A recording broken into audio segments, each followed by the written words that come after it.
ஜனநாயக முறையில் மிகப்பெரிய புரட்சியை தாவேக அரசு ஏற்படுத்தியுள்ளதாக சுற்றுலாத்துறை அமைச்சர் ராஜேஷ்குமார் தெரிவித்துள்ளார். சென்னை காசிமேடு என்4 கடற்கரையில் அமைச்சர்கள் ராஜேஷ்குமார், மரிய வில்சன் ஆகியோர் ஆய்வு மேற்கொண்டனர். அப்போது செய்தியாளர்களை சந்தித்த அமைச்சர் ராஜேஷ்குமார், திமுகவினர் எந்த காலத்திலும் தேர்தலில் போட்டியிட்டு வெற்றி பெற வாய்ப்பு இல்லை என்றும் அவர்கள் புலம்பிக் கொண்டேதான் இருப்பார்கள் என்றும் விமர்சனம் செய்தார். லஞ்சம் இல்லாத அரசாக தாவேக அரசு செயல்பட்டு வருவதாக தெரிவித்தார்.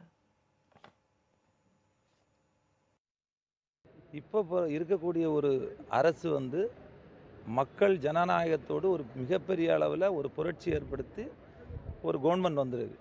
இன்னும் 60 நாள் ஆகலை.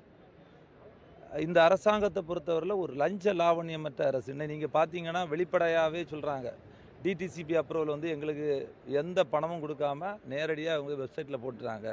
இப்படி நிறைய புரட்சிகரமான விஷயங்கள் செய்யதெல்லாம் அவங்களுக்கு பிடிக்கல. அதனால் எதிர்க்கட்சிகள் இப்போ இது மாதிரி புலம்பிகிட்டே இருப்பாங்க. வேறு ஒன்றும் நடக்க போகிறதில்ல. ஒரு நல்ல அரசாங்கம், மக்களோட அரசாங்கம் இன்னைக்கு நடந்துகிட்டு இருக்குது.